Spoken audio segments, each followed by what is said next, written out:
వర్షాలతో జిల్లాలో ప్రాజెక్టులు నిండడంతో పాత మంచిర్యాలలో బ్యాక్ వాటర్తో గోదావరి నది పరివాహక పంటలు దెబ్బతిన్నాయి. దీంతో కొందరు కాంగ్రెస్ నేతలు పని కట్టుకుని రాజకీయం చేస్తున్నట్టు విమర్శించారు. రైతుల పక్షపాతి అని ఎమ్మెల్యే దివాకర్ రావు రైతులను పట్టించుకోవడం లేదని ఆరోపించడం అర్ధరహితమని తెలిపారు. పంట నష్టం జరిగిందని తెలుసుకున్న ఎమ్మెల్యే దివాకర్ రావు వెంటనే స్పందించి సంఘటన స్థలికి చేరుకుని రైతులతో మాట్లాడారు. స్థానిక అధికారులకు సమాచారం అందించి నష్ట నివారణ చర్యలపై ఎప్పటికప్పుడు సమీక్షించారని తెలిపారు. ప్రభుత్వం దృష్టికి తీసుకెళ్లి రైతులకు నష్టపరిహారం అందించేందుకు ఏర్పాటు చేస్తున్నామన్నారు. రైతులు ఎవరూ అధైర్యపడవద్దని కోరారు.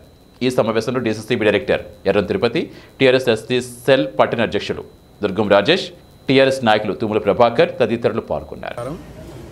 ఏదైతే గత 3-4 రోజుల నుంచి కురుస్తున్న భారీ వర్షాలకు మన గోదావరి ఉప్పొంగి పాత మంచిర్యాలలోని గోదావరి రోడ్డు ప్రాంతం మొత్తం నీట మునిగి రైతులకు చాలా ఇబ్బంది కలిగిందో, ఆ రైతులకు సంబంధించిన భూములు ఎలాగైతే నీట మునిగినాయో అదే రోజు రాత్రి మన ఎమ్మెల్యే గారు స్పందించి మన మంచిర్యాల మున్సిపల్ చైర్మన్ గారు నేను ఆ రోజు రాత్రి 9 గంటలకు ఆ గోదావరి రోడ్డుకు వెళ్ళి గోదావరి రోడ్డును పరిశీలించడం జరిగింది.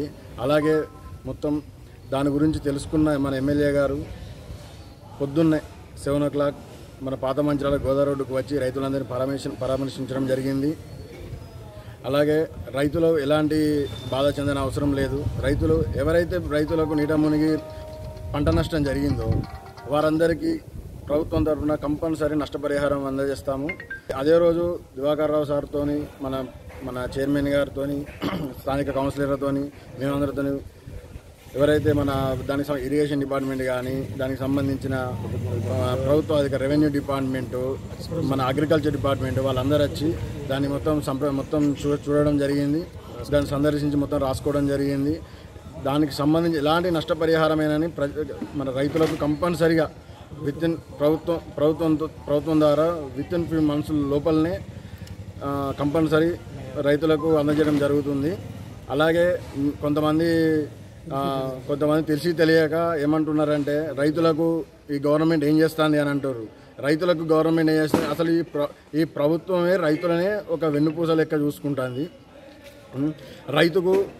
రైతు బంధు ఇస్తుంది, రైతు బీమా ఇస్తుంది, ఉచిత కరెంట్ ఇస్తుంది.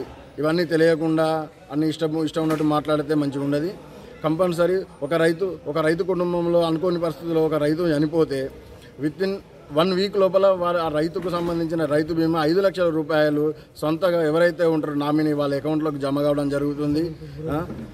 పాత మంచిర్యాలలో కూడా ఇవ్వడం జరిగింది.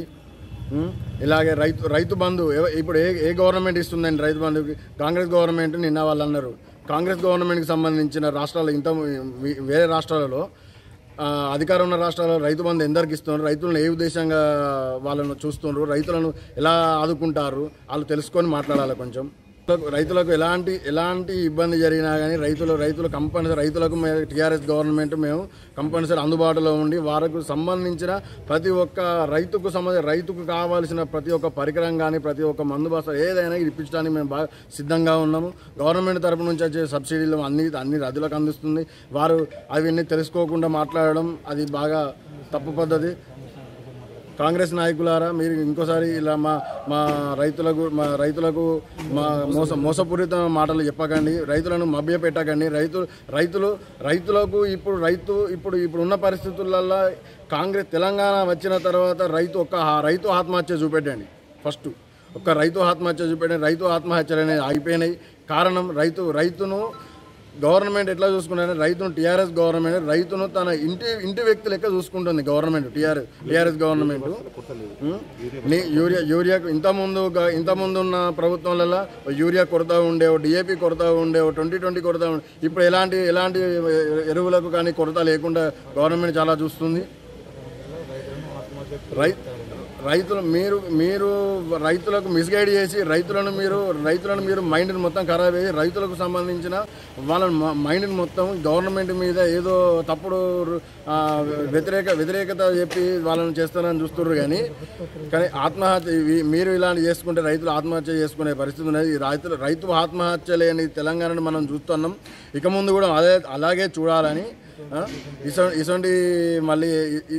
ఇలాంటి తప్పుడు ప్రచారం ప్రజలలో చేయకూడదని